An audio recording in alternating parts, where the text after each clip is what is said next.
ഇന്ന് ഓട്സ് ഉപ്മാവാണ് ഉണ്ടാക്കാൻ പോകുന്നത്. അതിനായിട്ട് നമുക്ക് ഓട്സ് ഒന്ന് ചൂടാക്കി മാറ്റി വയ്ക്കാം. ഇനി ഒരു പാനിലേക്ക് കടുക് പൊട്ടിച്ച് അതിലേക്ക് ചെറുതായിട്ട് അരിഞ്ഞിട്ടുള്ള സവാള ആഡ് ചെയ്ത് കൊടുക്കാം.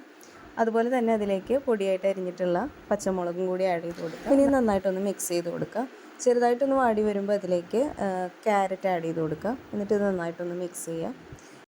ഇനി ഇതിലേക്ക് കുറച്ച് കറിവേപ്പിലയും കൂടി ആഡ് ചെയ്ത് കൊടുത്തിട്ട് നമ്മൾ നേരത്തെ ചൂടാക്കി വെച്ചിട്ടുള്ള ഓട്സ് ഒന്ന് ഇതിലേക്ക് ആഡ് ചെയ്തിട്ട് നന്നായിട്ടൊന്ന് മിക്സ് ചെയ്യുക.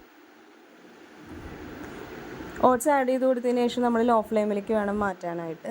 ഇനി ഇതിലേക്ക് ആവശ്യത്തിന് ഉപ്പ് ആഡ് ചെയ്ത് കൊടുത്തിട്ട് അതിൻ്റെ മുകളിലേക്ക് കുറച്ച് നമുക്ക് വെള്ളം തളിച്ച് കൊടുക്കുക. വെള്ളം ഒഴിച്ച് കൊടുക്കരുത്, വെള്ളം ഇങ്ങനെ തളിച്ച് കൊടുത്തിട്ട് ചെറുതായിട്ടൊന്നിങ്ങനെ മിക്സ് ചെയ്തുകൊണ്ടേ ഇരിക്കുക. ഇനി ഇതൊന്ന് മൂടി വെച്ച് വേവിക്കാം. നല്ല അടിപൊളിയായിട്ടുള്ള ഓട്സ് ഉപ്മാവ് റെഡി ആയിട്ടുണ്ട്. എല്ലാവരും ട്രൈ ചെയ്ത് നോക്കുക. താങ്ക്